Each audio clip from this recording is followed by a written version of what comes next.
reaching for a brighter day, holding tight along the way. Sobriety's a steep climb, DNT winning every time. Oh yeah, we walk the walk and talk the talk, right here on Gurl TauX, on the path where we belong. Standing strong through the storm, DNT bringing all of you along. Oh yeah, we walk the walk and talk the talk, right here on Gurl TauX, on the path where we belong. Standing strong through the storm, DNT bringing all of you along. Oh yeah, we walk the walk and talk the talk, right here on Gurl TauX, on the path where we belong. Standing strong through the storm, DNT bringing all of you along. Oh yeah, we walk the walk and talk the talk, right here on Gurl TauX, on the path where we belong. Standing strong through the storm, DNT bringing all of you along.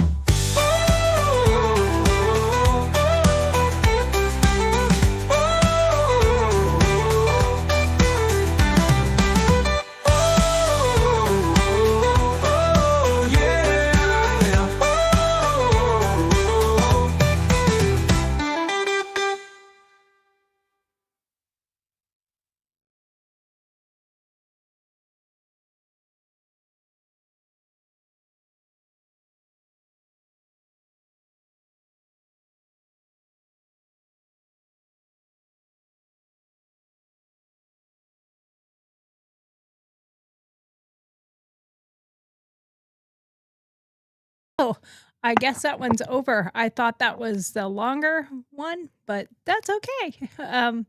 It is the shorter one.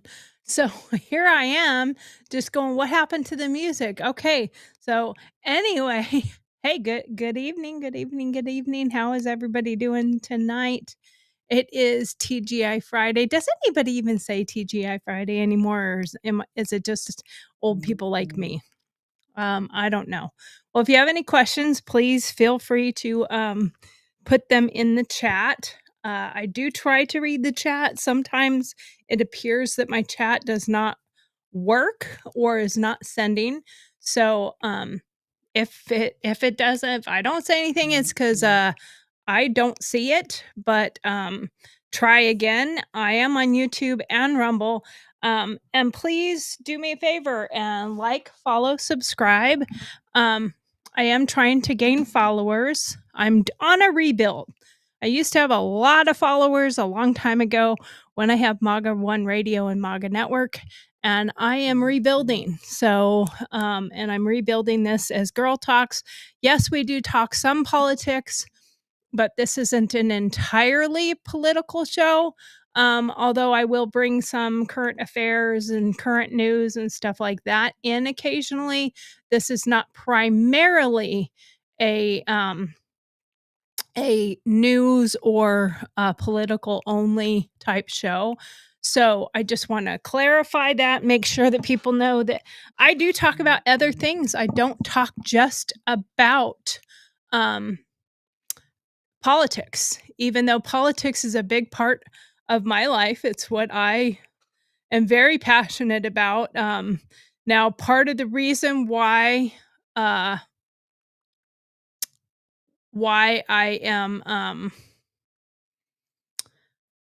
passionate about politics is I kind of grew up in politics.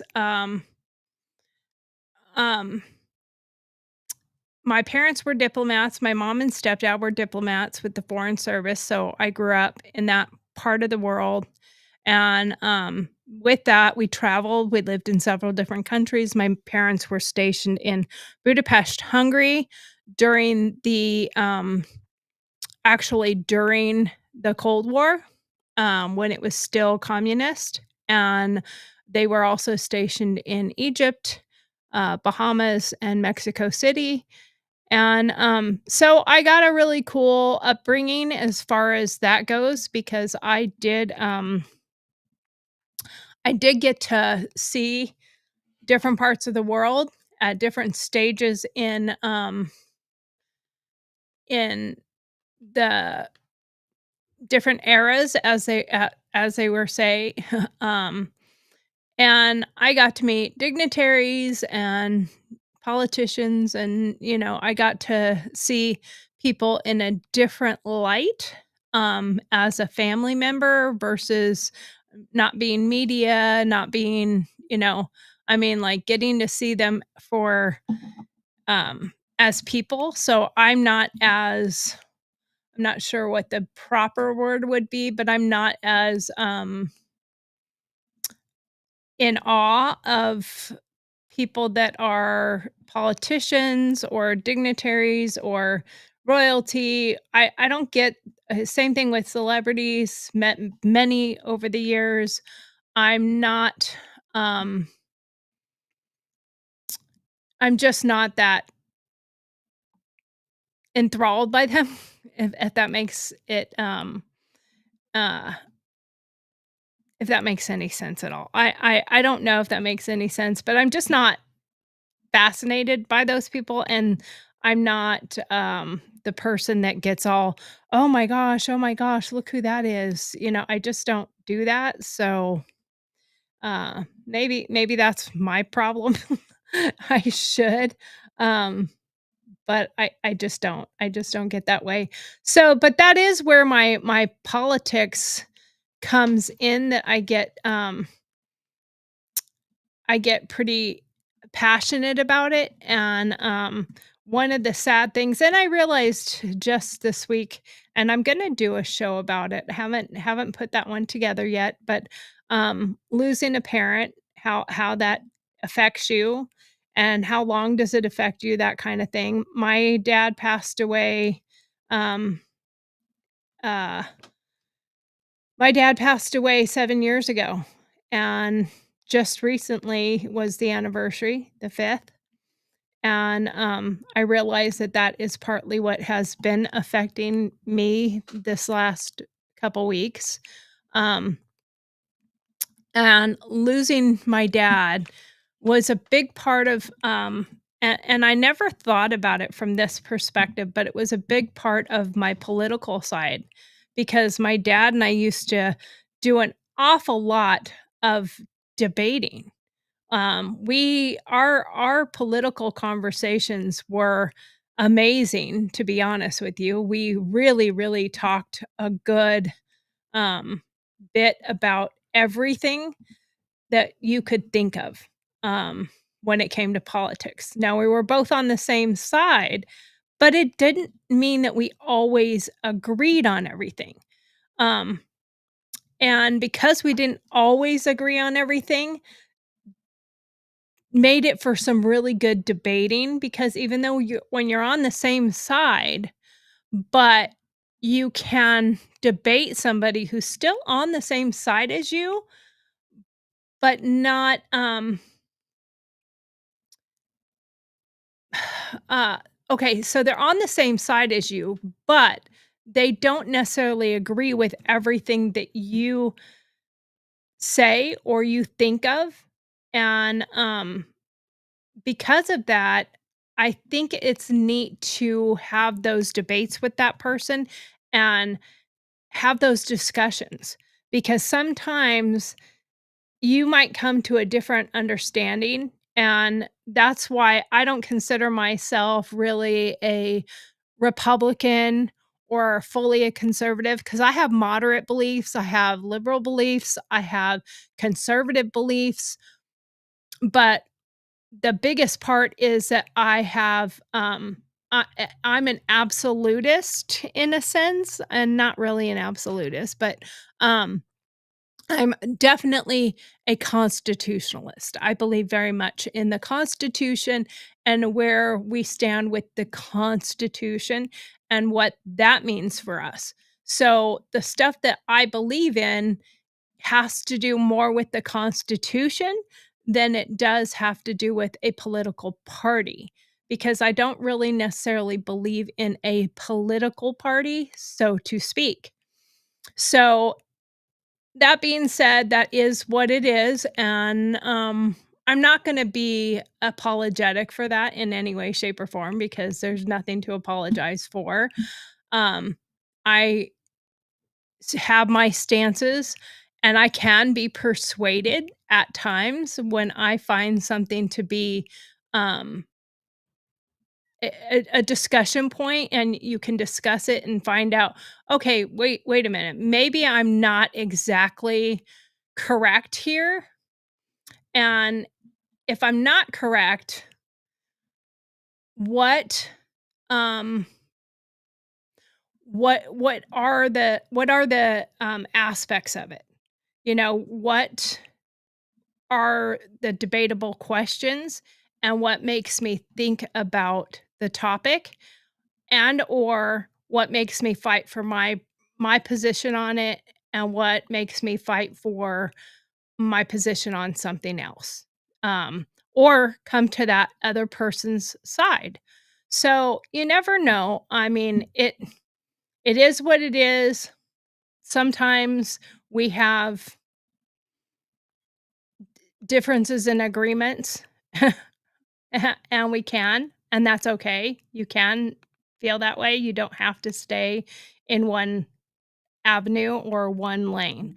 You have the ability to change. So anyway, today we are talking about retire excuse me, retire or rewire, timing your next chapter. Um so exploring when to retire, balancing your finances, emotional and social factors, um with a nod to our veterans that many have gone from working in the military to working in um the government, like my husband has done.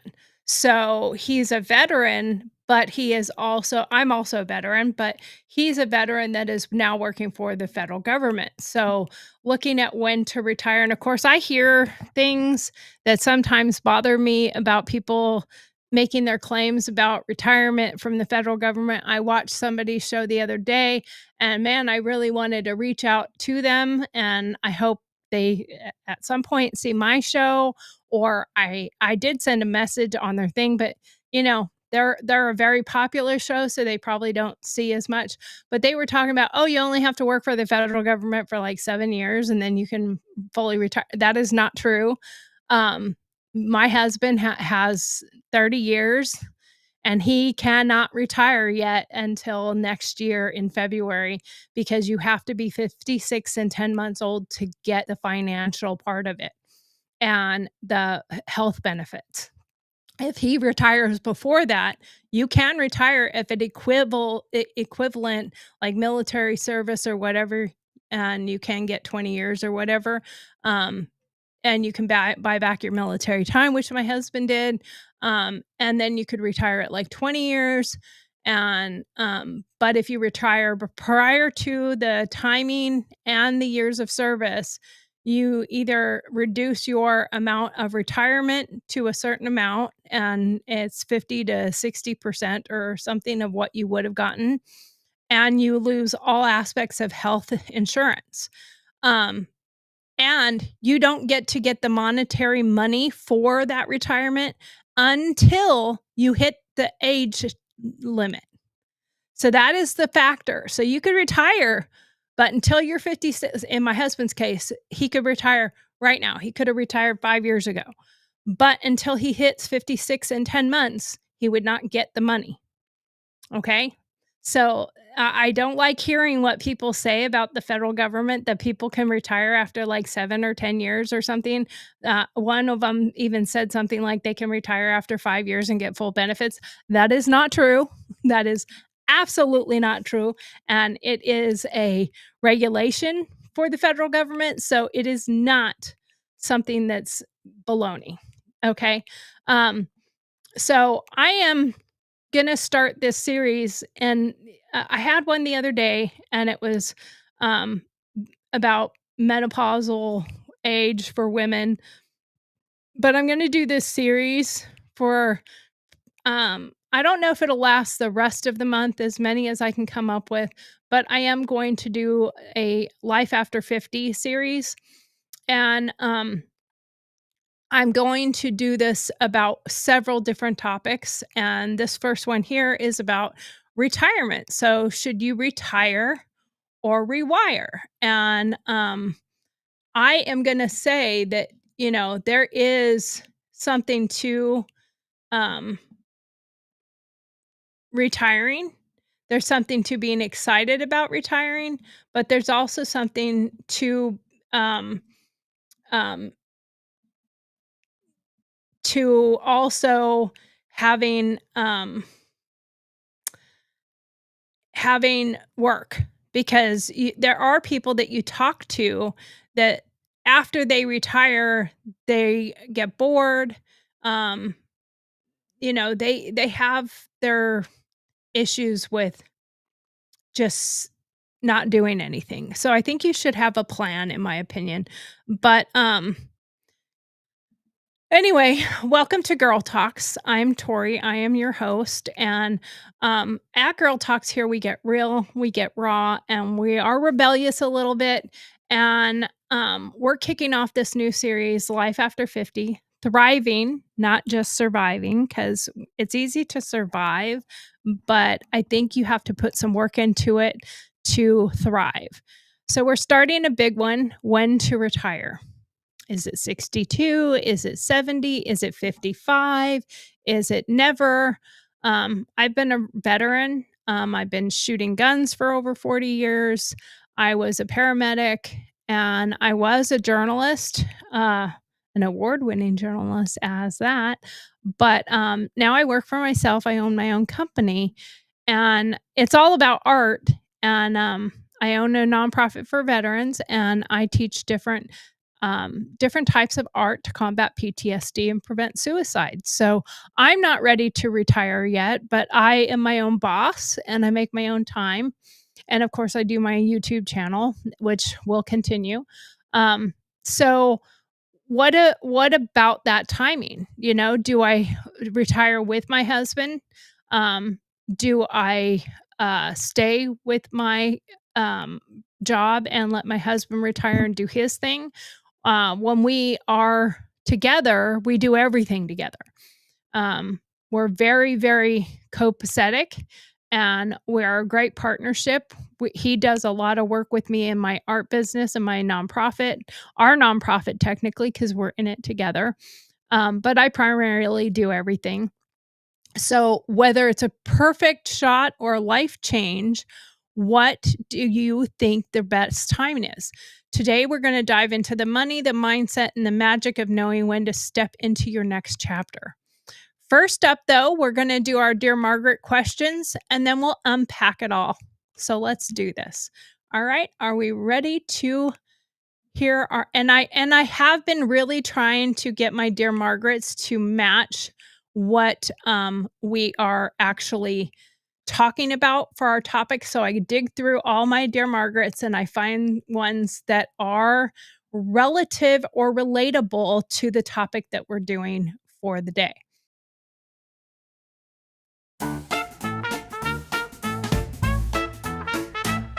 Dear Margaret's here, let's dive right in. Bring your questions, let's begin. Life's a real maze. We'll help you with your coping. Dealing with life in this rat race. Honest thoughts, no sugarcoating.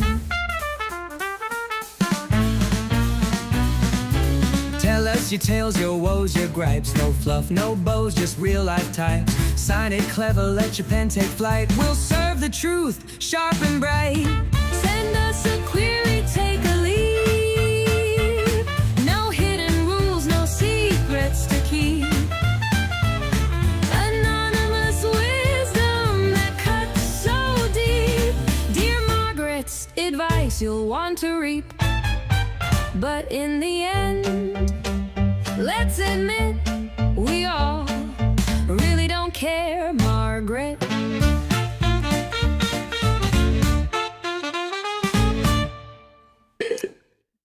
So true. We really don't care, Margaret, do we?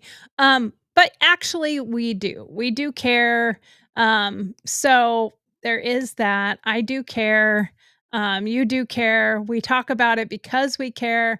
But and just in case you haven't heard the whole point behind that, I started the Dear Margaret as my take on the Dear Abby, and I made the name Margaret because of JD Vance and his interview and with Margaret. And in that interview, it was about illegal aliens and the violent ones, especially. And he point blank said, "I don't really care, Margaret." And so I stuck with that. I really like it. So I went with that. And at first, I made my theme song more around him, and then the more I thought about it, I'm like, well, this is more my Dear Abby, so I'm just gonna keep the name Margaret, but I am gonna gear it towards that. If you have a Dear Margaret question that you want answered or advice, please email it to dearmarg, DEARMARG, at gurltaux.com, and that's GURLTAUX.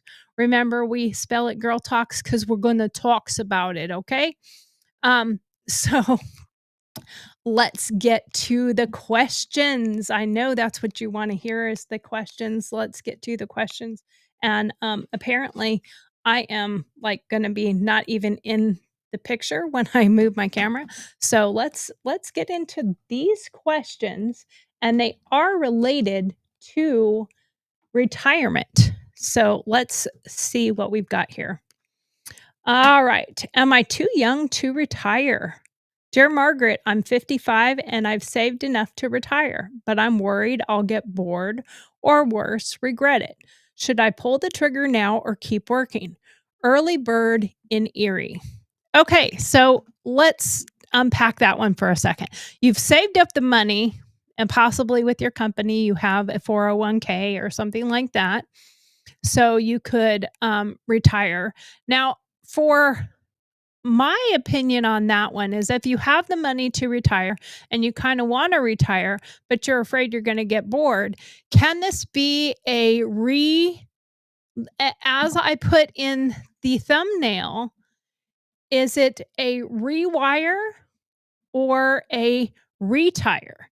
So can you leave one job and can you now go into a second phase of life, so to speak, in the retirement side of things? Can you rewire instead of just retire? So that means, like, could you actually take on a second job or a new career, a big hobby that you might want to turn into a business? Are you an artist? What about the idea of, my cousin just did this and we talked about doing it, but he bought a RV and he's traveling. So for traveling, you could actually go in and start traveling, start doing some different things that you didn't do before. I mean, like, think about the past part of it, where something that you might have wanted to do in the past, but did you put it aside? Did you want to write a book? Did you put stuff aside that you never got to because of work, because of a career, because of family, whatever? So now you might have a chance to to do some of those other things. But, early bird, I feel you. Is 55 too young? It is young. And boredom is a real risk that you could take. But I left the military a long time ago, and now I am doing my art, and I turned it into a business. And it wasn't something that I had necessarily planned to turn into a business, but it became a business because I was really good at what I was doing and it worked really well. But of course, before I started that, I felt like a fish out of water because all the things that I had done up to then, now I do call myself my own village people because I couldn't figure out what I wanted to do when I grew up. Um, but the thing is there is enough time for you to start something new and turn it into something. Now, a 2023 AARP survey found that 1 in 4 retirees go back to work within a year, often because they miss the structure. But here's the flip.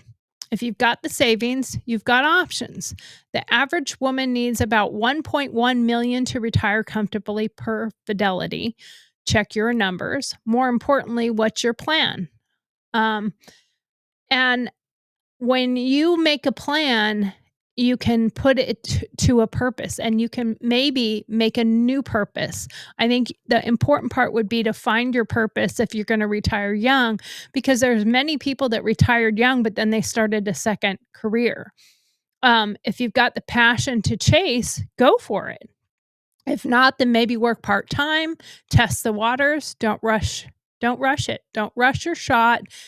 Um, Aim first, ready, aim, then fire, not fire, aim, ready.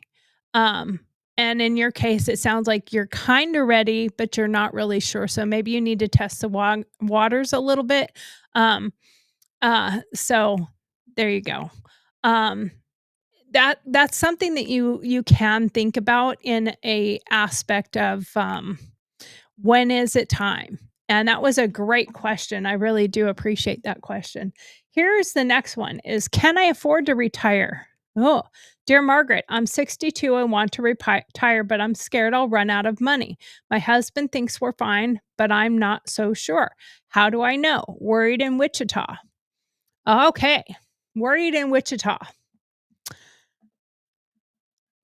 Well, I can see that aspect of it. I don't know if you have stocks also, but that's a legit fear. Running out of money keeps a lot of us up at night anyway. Women live longer than men, about 85 on average per the CDC. So we need more saved.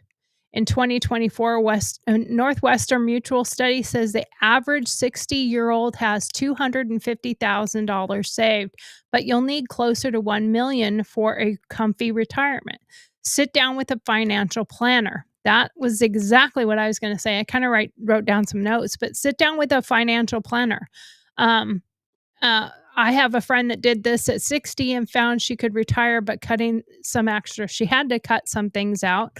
Also, check your Social Security. 62 gets you benefits, but waiting till 67 bumps it up 30%. I don't know if you knew that.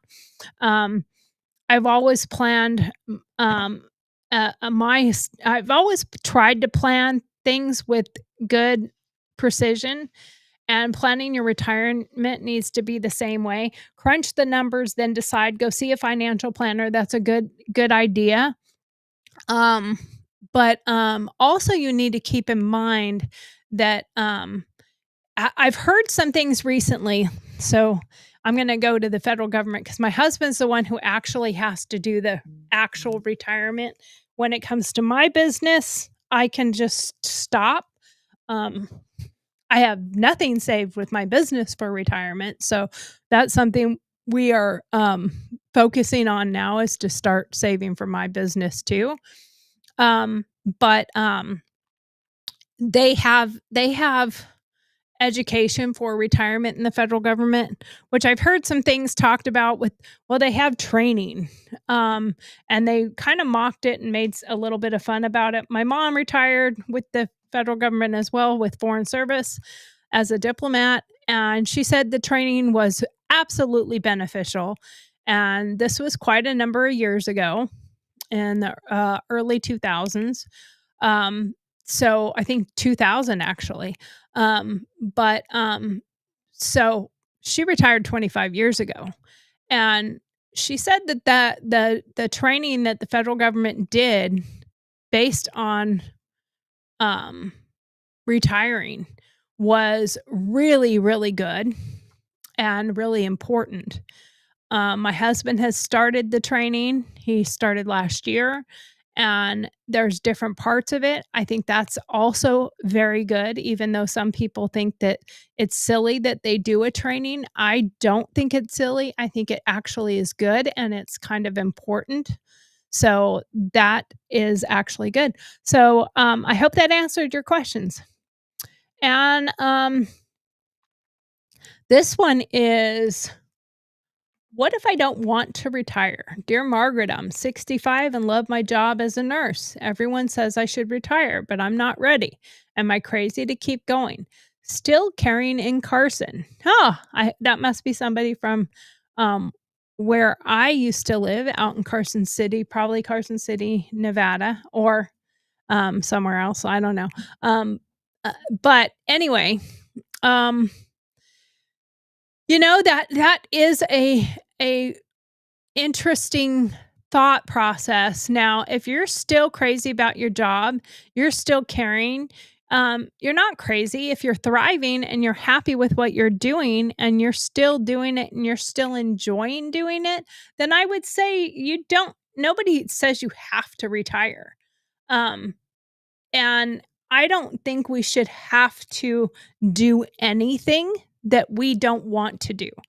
So in 22, Gallup poll found that 20% of folks over 65 are still working, and many say it keeps them sharp. I get it. After I left my career, I couldn't imagine sitting still. My dad worked into his 70s and he loved it. He loved what he was doing. My dad was still working up until shortly before he passed away, actually. Now, a lot of it was he took his job. He was a machinist and built engines and race car engines and built cars, engines for cars in his shop. And then after he sold his shop and retired, he started doing it out of his house, and he had pretty much a full shop at his house too. But he loved what he did, so it doesn't feel like work. And you'll hear that from many people, that if you love what you do, it won't feel like work. So can you keep going? I think, yeah, you can. If your health is good and you're happy, why stop? But at the same time, you have to realize that burnout's real.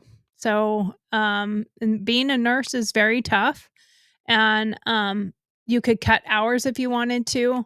You could mentor younger nurses to ease up the time if you need to.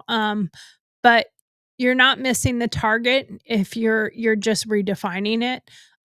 So your work life needs to be important at this stage, I think, and you can take that into account along with the possibility of cutting back the time, maybe mentoring some to make up the difference. I have heard of quite a few nurses that went from regular nursing at a hospital to hospice nurse or a home health nurse that's an actual nurse and goes by and covers those patients for their checkups and stuff like that. It's something that you could look into as an option if that's something you would consider. So there you go. There's a couple options for you. Now let's get back to the next question. This one is, how do I find purpose after retiring? Dear Margaret, I retired at 60, but I feel lost without my career. I thought I loved it, but I'm struggling. How do I find meaning now? Adrift in Atlanta. All right. So adrift. Let's unpack this a little bit. If you're feeling like you're adrift, you're missing what you were doing before, and you feel lost without your career, maybe it's time you could possibly start something else. You're 60, so you're still pretty young.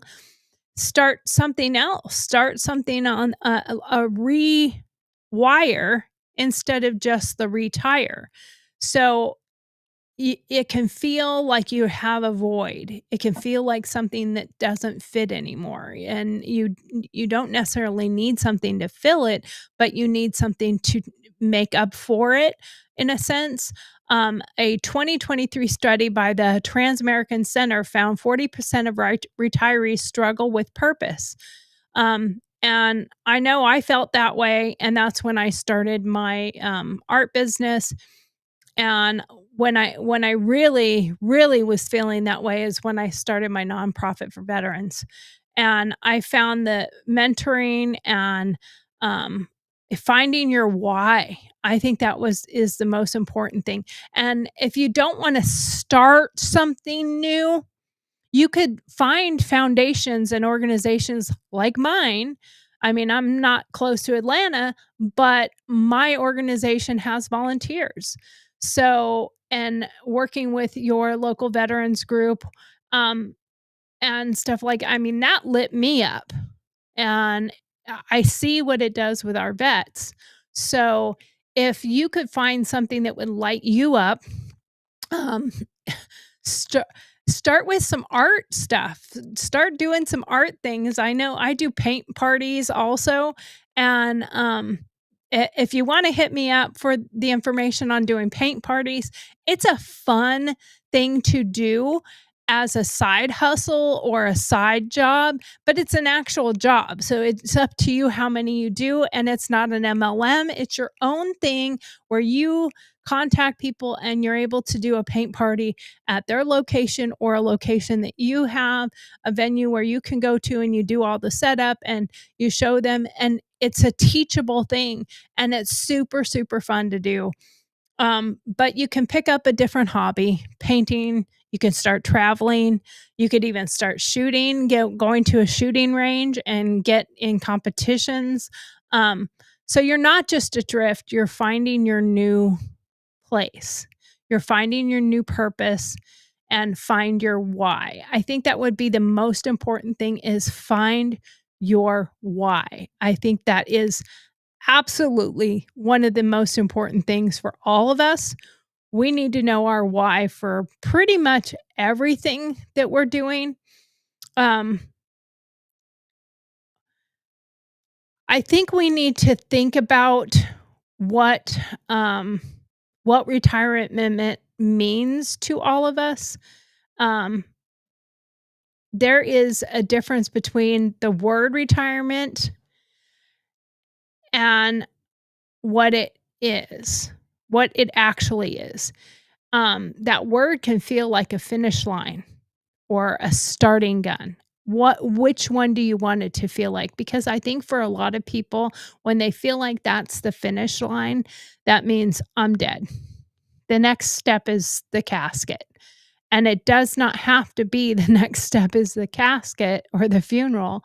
Um, it can be a starting gun, and a new starting line. So if you go to the new starting line, depending on how you look at it, um, I've been thinking about this a lot lately because as I hit my 50s, I'm a veteran, I'm a former journalist, kind of do some journalism now. Um, I learned that timing is everything. I have my art business and I have my nonprofit for veterans and first responders, just to clarify. But my husband is deeply talking about retirement. And one of the things that we want to do when we retire is we want to go travel. So you think about it when, okay, I'm going to use a shooting analogy. When you're on the range, you have a split second can mean hitting the target or missing it.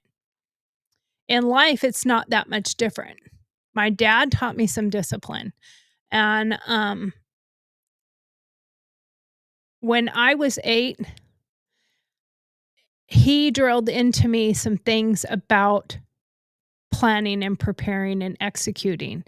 But retirement, that's a whole other beast. And I think you still need to plan, prepare, then execute. And in the military, we have a thing called the 6 Ps.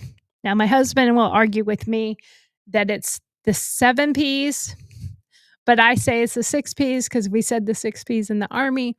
And it's prior planning prevents piss poor performance. And he says it's proper planning prevents piss poor performance. Okay. So that is something that you can think about with retirement. If you do I'll use my husband's proper planning, that will prevent you from having piss poor performance or being bored or running out of money or scared or whatever else goes with that. So, like I said, the stats are wild. AARP says 60% of folks over 50 are rethinking retirement. Some are out by 62. Others are working past 70. Women especially, that's kind of funny. They face a crunch because they have a longer lifespan and lower savings. I've seen retirement too early with friends, and I've seen them feel lost. I've seen others who waited too long and missed out on their bucket list. That's something to think about. Are you putting a bucket list together? Are there things that you want to go do? Me, I'm still figuring it out, but I know this. It's not just about money. It's about purpose. It's about your health, and it's about joy. I know I have some health issues that I have to worry about and I have to deal with, and it's a big reason why my husband and I are talking about retirement now. He's 55, I'm 54, and his retiring at 55, 56, and I'll be 55.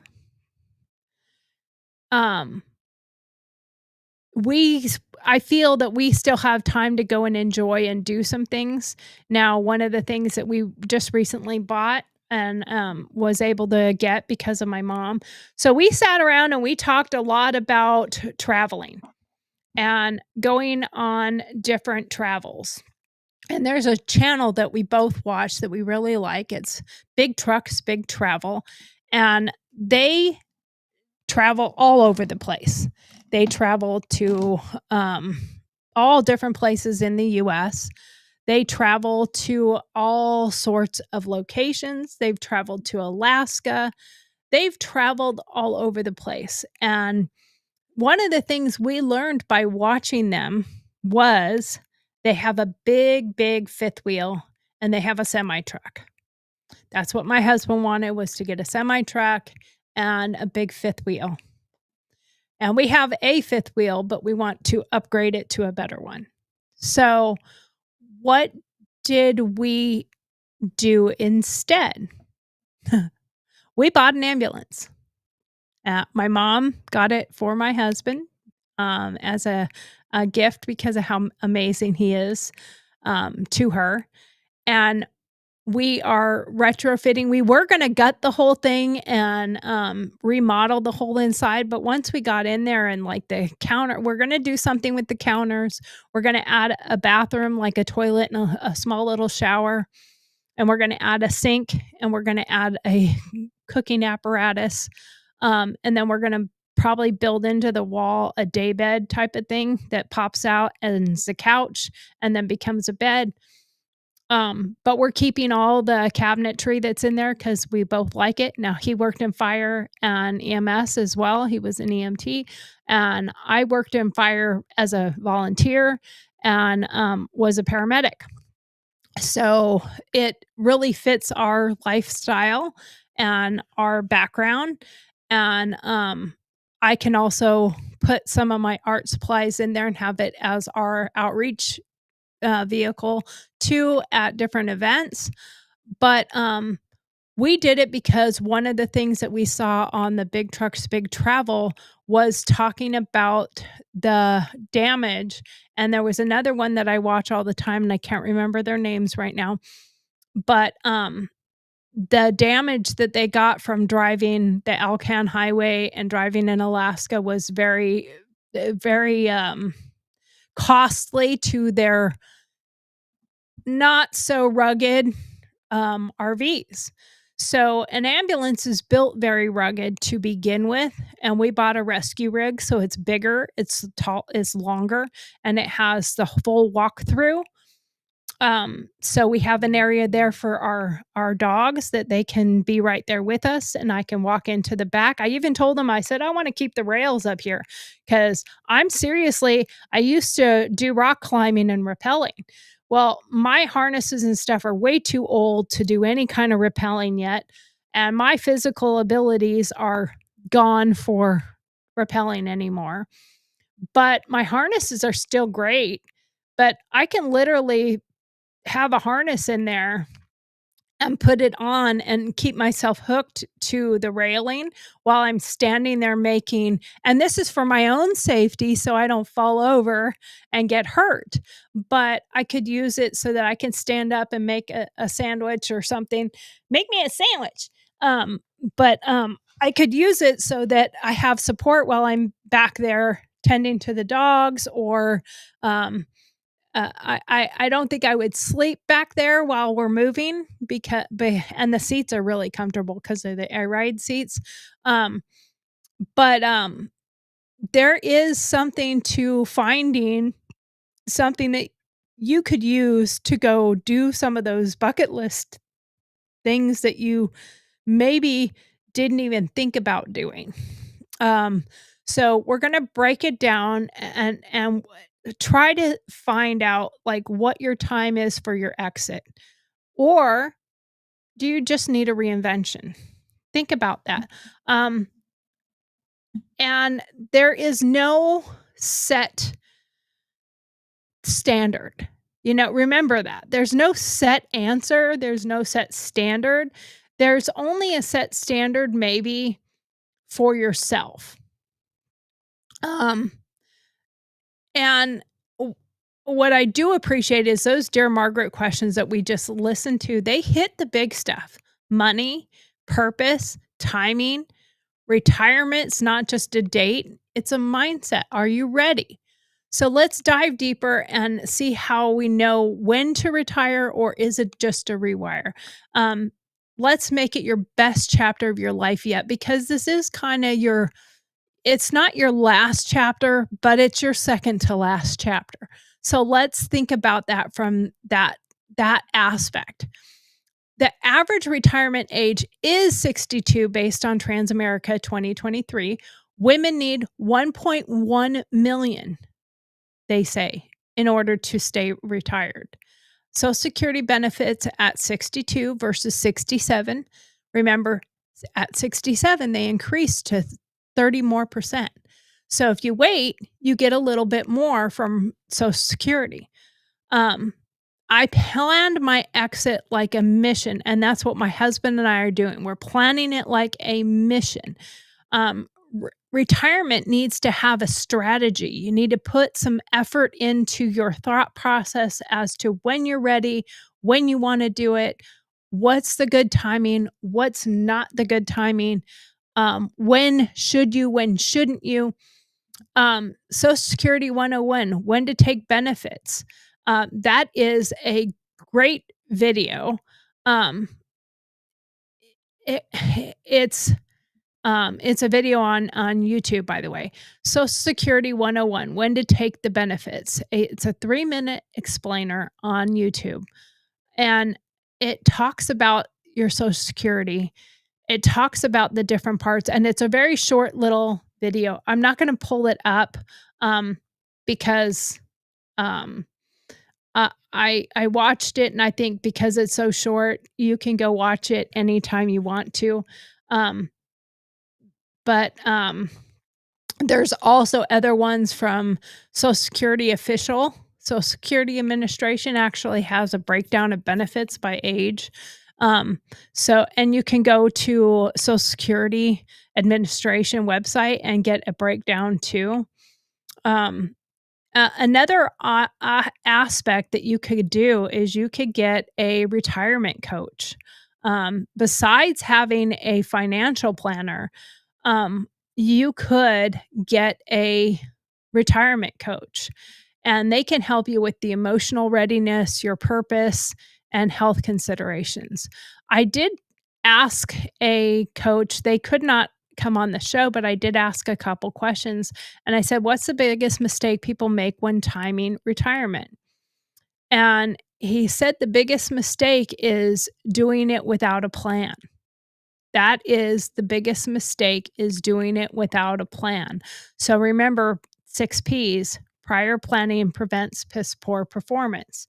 Um, if you have taken the time to think it through and you're considering it, put a plan in place.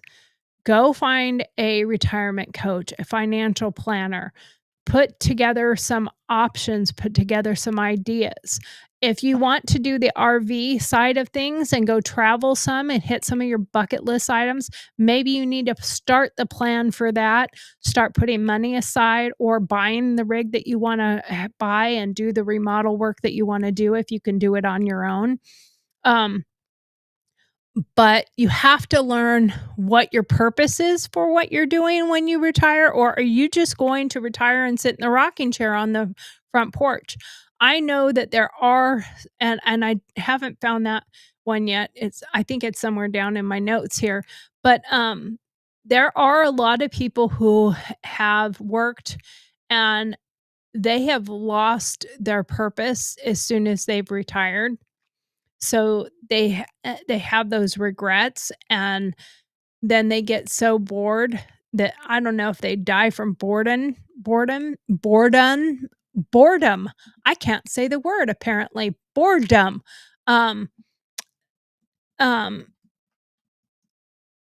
I think that there's people that have passed away after, um because they retired and then they had no purpose, they had nothing to do, so, um um, they just don't have the something that keeps them going each day, um, and I think that's uh, something to look at when it comes to retirement. um There is a link, and this is actually on the Social Security website, but, um, it says the reason why they have come out with the timing that they do is they examine the relationship between retirement age and mortality, and, the men who lived at least to 65, um, they worked, they worked all the way up till they passed away, but, the controlling age is a very big factor. So you have to think about what might be, a catalyst to a negative, and that could be retiring too early. So if you don't have a plan in place and you don't have a purpose in place, then you very well could succumb to some negative aspects of retiring too early. Um, but you have to think about that so that you don't have those regrets. You don't want to have regrets when you go and retire. There are some really great information on AARP retirement stories, and there are some current videos that they have on it. But remember this, step one: assess your finances. Use a calculator like Vanguard's. um, really put some numbers to the test. And step two: you could take a test run at retirement, take a long vacation to see how it feels. Um, I know one of the reasons, like I said, the reason we got the ambulance and the reason that we have planned on that side of our retirement is we plan to go to Alaska. And but we don't want to go to Alaska for 2 weeks. We want to go to Alaska for the summer, and it's a longer trip. So that would be a great timing for possibly my husband. One of these times is for us. He gets quite a big time for vacation. And I think one of these times we probably should take a really long vacation and see how he does before he does retire. Maybe that's something that we need to plan on doing. And step number 3, I think, plan your purpose. Find your why. Volunteer or get into a hobby or part-time work. Get into some groups. Start doing some things in your community. Get into your community. I will say one more besides, and it's still kind of volunteering, but get into politics. You know, if you want to see change happen, go be part of it. Watch the interview. In fact, let me see if I can pull this up really quick because it was a great interview with it was a great interview with Laura Trump. I think her show is The Right View. I don't want to be looking there. I want to be looking here. The Right View. And I am going to see if I can pull this one up. Her interview with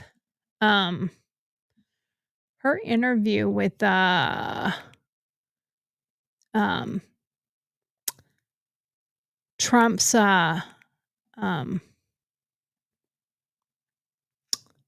chief of staff. Great interview with the chief of staff. So let me see if I can find this really quick because, and if I can't find it, I will find it. Let's see. Let me see if I can find this. Chief of staff interview. There we go. Found it. Let me see. Okay, I didn't find it. Okay, here it is. Of course, why is it not showing up on her channel? Because it was on her channel. Maybe that's why. I don't know, because she is on Fox. So let's listen to this really quick. And this is a good one because of the fact that and the reason I'm using this is because she actually started getting into the politics when she retired. She wasn't involved in politics until she was retired. And that, I think, is something that we all have to think about. So she started a new chapter after she retired. And I think that is something that we can consider that I don't know why this is not allowing me to be on. Okay, there we go. Now we got it. We got it working. All right. So let's listen to this real quick. To my view, as chief of staff, Susie Wiles works long hours and even travels with the president on weekends. Wherever you see President Trump, you will see her right behind, making sure every I is dotted and every T is crossed. Her office is just a stone's throw from the Oval Office. And when life and death decisions are being made down the hall, we asked Susie about finding time and space for respite. Why? Now, I am going to break this up because of the fact that that I can't have it play just continuously for copyright reasons. So I am going to break this up probably about every 28 seconds or so that I don't get copyrighted. But and I'll break down a few things but this is a great little interview and very interesting, but she did not start until she was, her kids were away. So that was a big part of it. Well, I can imagine this is going to be, the answer to this is it's crazy, but what is a day in the life of Susie Wiles like? Does it start early and end late every single day? It does. And I'm at a stage in life where I can do that. My children are grown, I can do it. But we start here about 7:30, 7:45, and I got home last night at 9:30 or 10. That's pretty much Monday through Friday. We've been traveling a lot on the weekends, so it's a little bit more relaxed, but I can't say I've really had a day off yet. So think about that. She works until 8 or 9 o'clock. Now, she doesn't look like a spring chicken to me. So it shows that we all have the capability of working longer and harder if that's what we want to do. So you should think about that from the aspect of you're not stuck when you retire of not doing something else. You can do something different. You can do something else. Let's continue. And I don't expect it, and I don't want it. There's too much to do to say, well, I need to lay by the pool. I don't think we expected you to lay by the pool, but I was going to ask you, do you ever take time to like decompress and relax? This is a high pressure position here. What do you do when you actually get time off? Like, how do you take a moment for you? I am a voracious reader. I love to walk, although not at the moment, right now, but I love I'm a big walker. One of the odd things about this is that I have Secret Service detail. And so it's a whole new world to get used to for me. I'm quieter and private, and that's new. But they tell me not everybody in the world loves Donald Trump, so. Yeah, since everybody doesn't love Donald Trump, I'm sure she's got to have the security with her. So, but she's also with Donald Trump most of the time. But you also have to think about that, taking that time when you're not used to having somebody around you and with you. And she's a very private person. If you remember when Trump was elected, he wanted her to come up and speak. And she did not want to have any focus on her whatsoever. So it was kind of cute that she did not want to talk. And I don't think she'd be doing this interview if it wasn't for that she's been around Laura Trump enough that she feels comfortable enough talking to her and sharing some of these things with her. Let's continue. Therefore, when I go on my first walk, when it gets warmer here and my knee's healed, let's see how that goes. But I can clear my head reading, head in a book or on a walk. Washington, D.C. is a beautiful city with so many sights to see, and why wouldn't I avail myself of that while I'm here? But when it's time to get back to business, Susie heads to one of the most coveted rooms in the White House, her office. Well, welcome to my office. Thank you. Got a nice Meet team Sarah out here. and Cam. Hello. One of the great things about the White House, and I'm sure you remember, is these pictures. Yes. Every day, or at least every week, they change White House photos. That's so that's cool. kind of a fun treat. Yeah. Oh, look at the one of you out the window. That's cool. That's Mark Vogel coming back from Russia. Incredible. And you've got some nice neighbors you were telling me. Is that not a pretty cool office? I think that's pretty amazing. I love that she's even giving her a tour of her office because we often don't get to see that part of things. So I think that's pretty cool too. Let's continue. I do. I have the National Security Advisor down the hall and the Vice President next door. There we go. Yeah, nice. All right, let's check it out. See what we got here. It's beautiful. It is beautiful. Yeah, I don't know. I pinch myself in the morning. I ever came in here. Oh, and you have a beautiful fire? Yeah, our fire days are probably dwindling because it's getting warm. It came like this, or how did we do this office? Actually, not. My predecessor, who was a wonderful guy, had a particular style, bought all his own furniture. So when I got here, it was empty, and so. Yeah, so she had to redo the entire thing.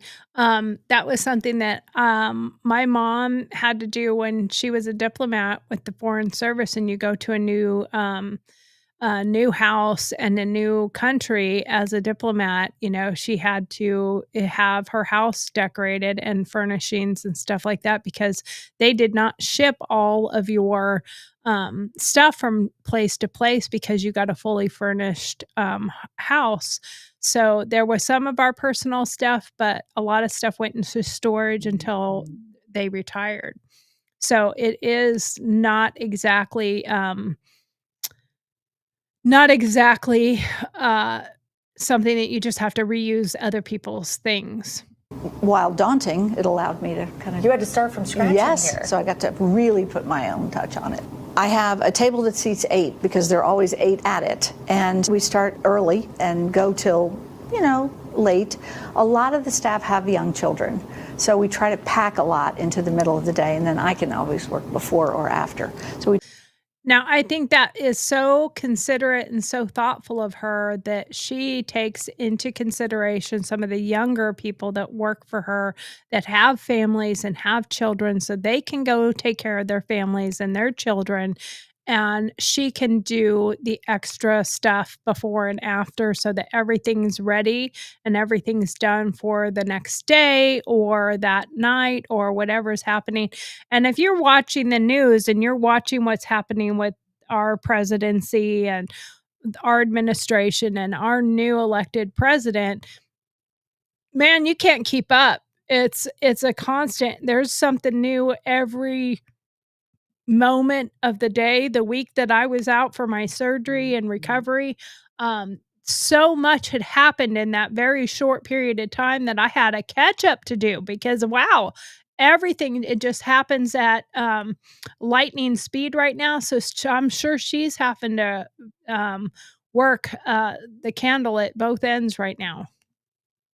We Just try to keep up. accommodate that, but this is a place of really good meetings. The president's been down here once, which is more than he ever went down here in the past administration. So it's a busy place, but we have such a great staff. The cabinet's very comfortable here. One of my goals was to make sure that it's an office, but it's where people really sort of make big decisions for the world. So I want them comfortable, I want them happy, and I try to make an office where that could. She looks like she's very happy with what she's doing, and when you take care of your people, they will take care of you, and I think that's an important thing to think about. And I think it's an important thing to think about when you're considering retiring too, is thinking about if you're really happy at your job and where you are in your life and what you're doing, it won't feel as much like work because she's probably loving what she's doing. So it doesn't feel so daunting. It doesn't feel like work. If you go to a job that you hate and you are miserable, it is daunting. And you do pretty much are ready to say, I'm done with this. I don't want this anymore. I'm ready to go. I want to get the F out of here. I can't wait until I'm out of here. Those are the things that are popping off in your head, maybe it's a time for a rewire or a retire. I think that's an important thing to think about. Let's continue. In addition to a fabulous fireplace, there's a great patio. You want to take a look? I would love to see it. Let's go. Come on out and take a look. Wow. This is so nice. It's so nice. Yeah. So what happens out here? When it gets warmer, staff meetings, a party every night. I might even turn it into a cigar bar if your father-in-law lets me. Oh, that's pretty funny. Turn it into a cigar bar. But, it is a nice thing where they could go outside and have some of their staff meetings or have their agenda and figure out what they're doing. I think that's a really great thing. But again, I'm going to reiterate, look at how happy she is. I mean, just look at the smile that she has right now. She's obviously very happy with what she's doing and very happy with the job that she's in and the position she's in. So it goes to show that if you find something that you could be passionate about and finding your new why or your new purpose, and if politics is something that you're interested in or you've been following what's happening in politics, you can very well possibly go and start going to your council meetings, start going to your Republican meetings, your Democrat meetings, whatever political side you're on, go start being involved in your community and maybe even getting into a running for some kind of office, even starting with your small offices.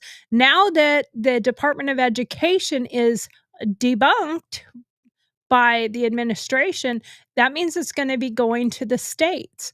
So get involved in your school board. Maybe you couldn't have time to do it when your kids were in school, but maybe you could start becoming a part of the school board now or some other form of government position.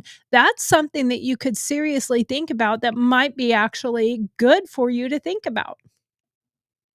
All right, let's continue. Well, we'll be back to see that firsthand for sure. What a cool aspect. I mean, who can say they have a patio attached to their office? That's pretty cool. This is rarefied real estate, and this is a nice sort of plus for me. Yeah, this is awesome. And while Susie may be considered an unsung hero, she hopes her legacy will live on. What do you hope your legacy is? What do you hope people remember about your time as White House Chief of Staff? That is such a hard question because I don't think that way. I want him to have. I have to say it's really nice to see somebody so humble, and even though and you'll hear it here in a second, and she says she's not the reason why Trump has kind of changed his tune or changed his behaviors. I think some of that came from the assassination attempt, where he had to rethink, and people that have been around him have told. I mean, he still says some things that I'm like, dear God, did you just say that? But at the same time, you can see his empathy is different and he acts different.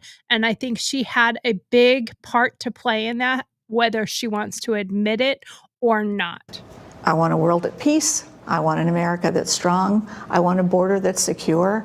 I want an education system, something we don't talk about as much, but I'm passionate about, that will position our kids to meet the future, whatever that may be. And to have had a little part in that is an honor. Well, you are so great to sit down with us. I know that this is maybe one and only with Susie Wiles, so thank you so much for sharing a little bit of yourself with us. Laura, thank you. It's been great. I appreciate you. Hey, Sean Hannity.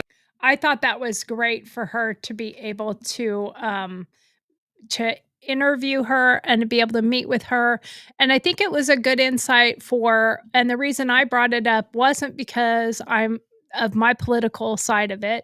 Although, obviously I know what my political side is. Most people that know me know what my political side is, but at the same time, like, I think about it because whether you're Republican or Democrat, there is nothing that says you can't get a new start in life as you retire. There's nothing that says you can't suddenly now go and start a different timing in your career. I mean, there's nothing that says you can't start something new now. So go start something new. It's okay to start something new, and it's okay if you rewire rather than just retire. There's nothing that says you can't do that. So thinking about that from that perspective is really important for us to talk about.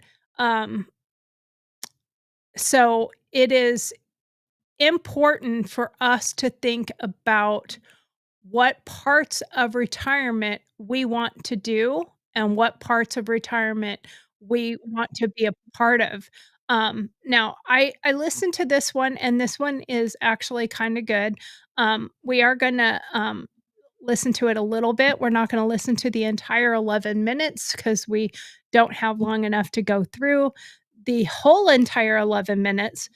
But I do want to bring this one up because I like the way she referred to it. The pros and cons of retiring early. Is it even possible? So let's unpack this one for a few minutes and let's see where she sits with this and what her thoughts are or plans for a retirement. One of my favorite personal finance topics that I read about a lot, I watch a lot of videos on, and I am always researching, but I never talk about here on the channel. That topic is FI, Financial Independence, FI, or FIRE, which is Financial Independence Retire Early. I watch and am friends with a lot of bloggers and vloggers that are part of the FIRE community, and they are. That's why I like the thinking about it from that aspect of FIRE. Because FIRE is something that you have to think about. Um, if you are retiring early, you have to have a little bit more plan in place, in my opinion. If you, I mean, for some people, they just are going to work or want to work until till they pass away. But what do you need in order to retire early so you can go do some of these other things? Are very, very, very inspiring to me. They have very focused plans financially to get to where they want. And Now, I think some of those are a little bit more ridiculous, retiring at 35, 36. Is that really retirement, or did they just do a rewire and they have the financial means to just do what they want? Is that really retirement? I think we need to think about that. they work really hard to achieve those plans. If you've never heard of FIRE, it is Financial Independence Retire Early, and it is a whole movement of people that are trying to basically earn as much money as possible, save as much money as possible, having really, really high savings rates. 70–80% of their money is saved and invested. So basically with FIRE, they save as much of their income as possible, 70–80–90%, as much as they can. And I do know that there is a good chunk of the people in that FIRE community that are also doing homesteading and off-grid living, where they are using the money that they would have, and some of them are in tiny homes or living in their RVs, to save off a mortgage and taking that mortgage money and putting it in savings instead. And I think we have to think about also our savings, and that's where a financial planner comes into play, because if you just put it into savings, you're not going to get that much money back for your buck. So you need to think about that part of it, building up your money. I mean, there's stocks, but then you got to start really paying attention to the stock market. But where can you put your money to get more out of it? Those are things that you need to think about. And live on very little for a shorter time frame. So they're piling up money, and then in 10–15 years, they're able to fully retire because they have enough money saved up on the side that is then invested and working for them. So they're earning money every single year and can live off their investments. FIRE is something that is very intriguing. It's very interesting, and they have a And I will say that my dad, even though he retired, and he worked well into his 70s, my dad lived primarily off of investment interest. So he didn't have to he didn't have to struggle so much when he did retire, because he had investments. My dad was very big into stocks and into investing. So my dad had something that he was able to help him with the retirement part of it. So I think that's something that you have to think about too, is what your stock portfolio is. And I think that takes a little education, learning on the stock market and how to work a stock market. Not everybody knows how to do that. Not everybody understands how to do that. So that's something that you have to think about as well. A very passionate community, because people that are doing it are very focused and very into it. It also has a lot of detractors, people that say it's not possible, say it's impossible, say it's just not realistic, it wouldn't work for most people, which I agree is true. And it has a lot of really famous personal finance people that are just completely against it. I first discovered FIRE through a blogger named Mr. Money Mustache. He is pretty iconic in that community, and he has a lot of blog posts about financial independence and retiring early and creating income and saving as much as possible. He has one really, really interesting post that is the shocking math behind early retirement. I think that's something that we have to think about when retiring early, and then listening to some of these other people. They have Susie Orman or whatever. She has a lot of money. She has probably a high cost of living because of her property and her house and her income. And so she's from a different aspect of what you need versus what you want. And I think that's something that you have to take into mind too. What are your needs financially and what are your wants financially? Because they are two different things of what you need. You need shelter, clothes, food, and healthcare, really. So those are your needs. So how much do you need financially to take care of your 4 needs?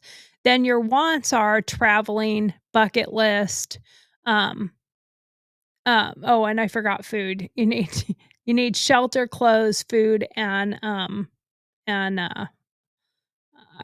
water. um, and you have to take into account, are you gonna be eating beans and rice, and you can retire early? Um, are you gonna be living in a tent out in the woods? Like, take those things into account for what your needs are, but also looking at what your wants are. What wants do you have? What bucket list item things do you want to do? Are there things that you want to go do that financially cost money to do? Like taking a trip to Alaska for 3 months. I'm using ours as an example. We have to pay for the space places. Obviously, there's off grid as well. We are going to be putting solar on our rig. So there's off grid, but there are places that you still have to pay to go to. The cost of fuel, the cost of wear and tear on your rig, the cost of the travel from day to day, the cost of food on the road, all those things. Yes, you wouldn't have the food at home, but for us, we're not planning on selling our house. So we still have a mortgage. We still have to pay our bills. We still have things that we have to take care of. So you have to account for your wants and your needs, or your needs first, then your wants. And you have to put them in their place and think about them from an aspect of, you can't have both if you don't plan for it. And that post shows you how the math behind this movement really works and how people are trying to achieve it by earning as much money as possible and saving, investing huge chunks of their income. The number one concept behind this whole theory is savings rate. So your rate of savings has to be very high. You have to put more money into savings and investments than you're actually spending on your day-to-day life. So a lot of people take it very extreme. And for some people, you have to think about, if what you're making now is what keeps you afloat, you don't have necessarily the option of that. Now, I have looked into some of these, and the majority of them have sold their homes, put that money in investments, bought a tiny home or a piece of property, and built their own house on it over time, where there's zero mortgage cost because they bought the land with cash. They bought their materials and they've been building as they go. They're living in an RV or a tiny house as they're building it. So not everything is as realistic, but it's a good thing to think about when. And we don't need to watch any more of that, but you can go and look at some of those things for FIRE. Financial independence, retire early. And you can go look at those things. You can go do that as well. You just have to put the work into learning and understanding where you're at and making sure that you have your calculator in place. The Vanguard Retirement Calculator is a free tool to estimate savings needs. And you can just Google Vanguard's retirement calculator. And that'll give you some of those important things. Retirement is about timing your shot. Money, purpose, joy. What's your retirement plan? Drop it in the comments. If you have a retirement plan, drop what you're going to be doing. And I'm actually done with all my notes. But tomorrow or Monday, we will be back with more life after 50. Stay bold. And we're either going to do, and this one is, I have information that I've researched on it. I think I'm still going to do this one on Monday, but I can't relate to it as much because I'm married and happily married and have been married and with my husband for 13 years. So, but love after 50, dating, mating, and relating. I may bring my mom in to do a little interview with during that one because she did meet her former mate, fiance, and he passed away before they were able to get married. But I think it's a good one to interview her on navigating relationships after 50. Dating, intimacy, and family dynamics. I think those are very important things to talk about, and I think we will bring my mom on for that one. So Victoria, plan to be on the show on Monday. But until then, all of you beautiful people, be bold, get wiser by researching, get involved in politics if it's something that's bothering you about what's going on, whether you like it or dislike it. Get involved, have a voice, volunteer with any organization out there. If you are in the northern Alabama area and you are interested in learning more about my nonprofit, Vic's Ranch, you are welcome to give me a call. You can email me at Tori, Tori, at gurltaux.com, GURLTAUX. And what we do there is we teach different art techniques to combat PTSD and prevent suicide, and do paint parties and art parties, because it's not always paint. But feel free to email me. And again, if you want to have one of your questions read and answered on Gurl TauX Show Live, you can email Dear Marge, DearMarg, at gurltaux.com. Again, that's Gurl TauX, GURLTAUX.com. And if you have any contribution to the show, please join in. If you would ever like to be a guest on the show, please give me an email as well, Tori at gurltaux.com. And again, if you want to volunteer, I can give you some more information if you just send me an email. We are in the northern Nevada area, or northern Nevada, used to be in northern Nevada. We're in northern Alabama area. So, and we don't do a whole lot outside of there right now. Hopefully we will be in the future, but in the northern Alabama area, if you are interested and want more information, again, email me. But there is so much more to talk about on my show with our Over 50 series that we're going to be doing this next couple weeks. And Monday we have dating, and then we will be going into other series after that.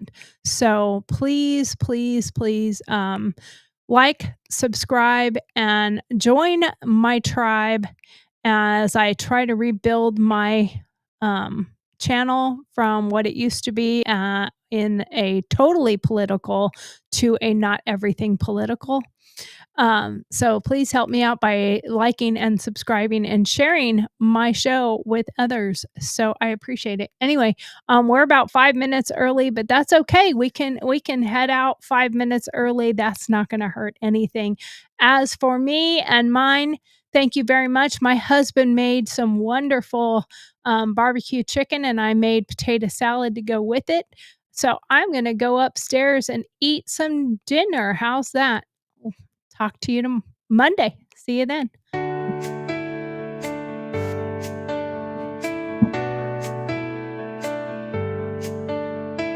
Thank you for watching Gurl TauX live broadcast. We which airs weekdays at 7 p.m. Central Standard Time. Don't forget to send in your Dear Margaret. That's a bloody beer. questions.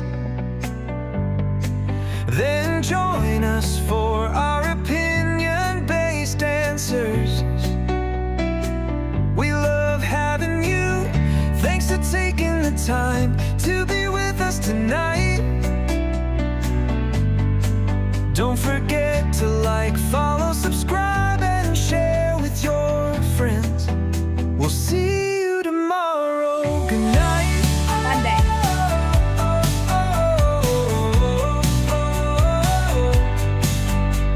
Good night.